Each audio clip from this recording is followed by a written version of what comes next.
Assalamualaikum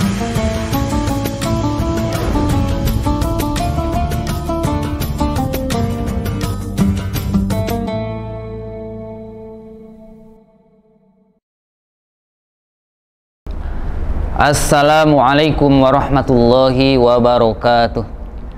Alhamdulillahirabbil alamin wal aqibatu lil muttaqin wala udwana illa 'alal zalimin. Asyhadu an la ilaha illallah wahdahu la syarikalah wa asyhadu anna Muhammadan 'abduhu wa rasuluhu amma ba'd. Puji serta syukur kita panjatkan kepada Allah Subhanahu wa taala. Salat dan salam senantiasa tercurah dan terlimpah untuk baginda Nabi Muhammad sallallahu alaihi wasallam, keluarga dan sahabatnya serta umatnya yang taat dan istiqomah terhadap sunnahnya hingga akhir hayatnya. Sahabat Darussalam yang insyaallah dimuliakan oleh Allah Subhanahu wa taala. Pada kesempatan kali ini saya akan menyampaikan satu ayat yang terdapat dalam surat Al-Baqarah ayat 186 yang bunyi ayatnya, a'udzubillahi minasyaitonirrajim, wa idza sa'alaka 'ibadi 'anni fa inni qarib ujibu da'watad da'i idza da'ani falyastajibu li wal yu'minu bi la'allahum yarsyudun. Sahabat Darussalam yang insyaallah dimuliakan Allah Subhanahu wa taala, ayat yang saya barusan baca itu ayat tentang perintah berdoa kepada Allah Subhanahu wa taala. Ayat ini terdapat dalam atau berada di antara dua ayat yang menjelaskan tentang puasa. Ayat sebelumnya perintah puasa dan keringanan bagi orang yang tidak berpuasa dikarenakan sudah usia tidak mampu untuk berpuasa.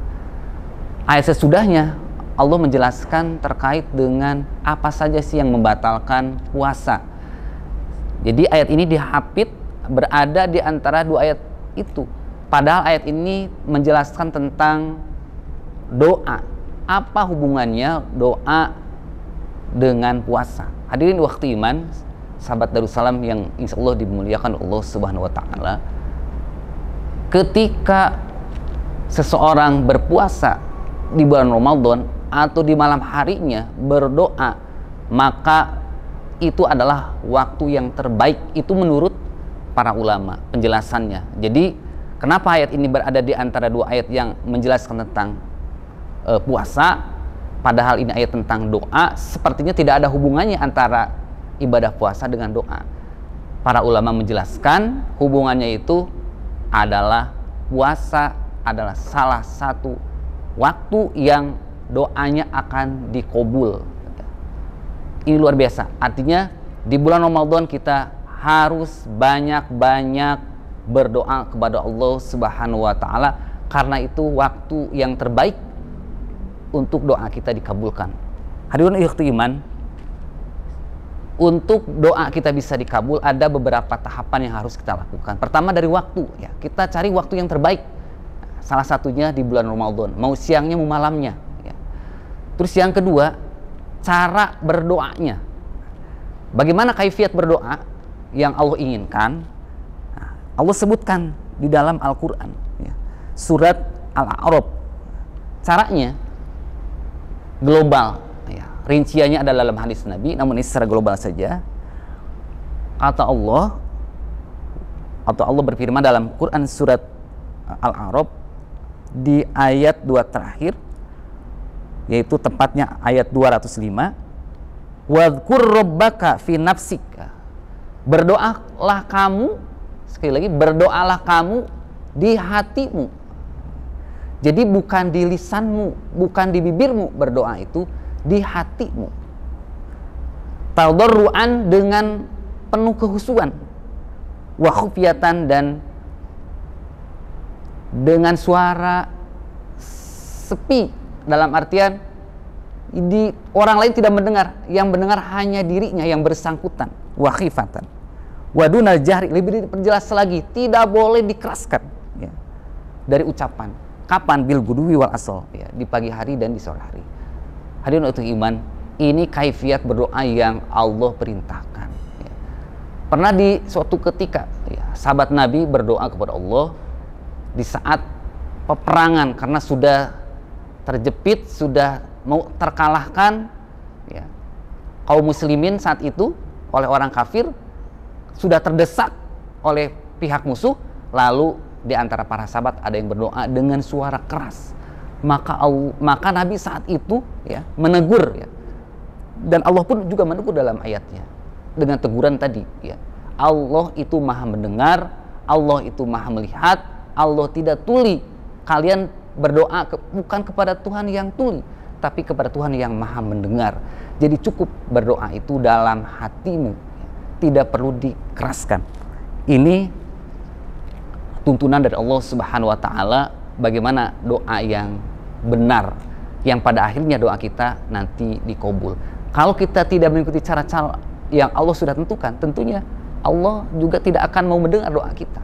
Nah, maka oleh karena itu, hadirin ikhwati iman, kita harus mengetahui kaifiat berdoa supaya doanya kita seluruhnya didengar dan dikabul oleh Allah Subhanahu wa Ta'ala. Lalu yang ketiga, syarat yang ketiga, ya, untuk berdoa supaya dikabul, di dalam surat Al-Baqarah yang saya tadi bacakan, ada 2 syarat yang harus dipenuhi. Pertama, falyastajibuli, harus memenuhi perintah Allah. Jadi dari mulai sholat wajibnya, perintah wajibnya, perintah sunnahnya, kita tunaikan, kita laksanakan dengan kemampuan kita.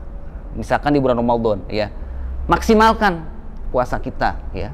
Jangan sampai bocor, ibarat jangan sampai buka puasa dengan tidak diizinkan oleh syar'i, ya. Misalkan jalan-jalan pada akhirnya haus dan makan minum, nauzubillah min dzalik, ya. Mudah-mudahan tidak ada siswa atau orang tua di antara kita olahraga yang berlebihan pada akhirnya haus dan pada akhirnya minum. Nah, itu yang tidak diinginkan, ya. Maksimalkan puasa kita, tentunya tidak hanya sekedar puasa, diikuti dengan ibadah-ibadah lain, baca Al-Quran dan seterusnya. Nah, hadirin ikhwati iman, nah itu syarat yang pertama. Jadi penuhi dulu perintah Allah. Yang kedua, tidak berbuat syirik, artinya penuh diikuti dengan keimanan, didasari dengan keimanan yang sangat kuat. Jadi 2 syarat, pertama iman tanpa disertai dengan kesyirikan, yang kedua dipenuhi seluruh perintah Allah Subhanahu wa Ta'ala, baik yang wajib maupun yang sunnahnya. Baru yang terakhir, Bapak Ibu sekalian, doa kita insya Allah akan dikabulkan dalam 3 hal. Pertama, langsung dikabulkan cash, ya.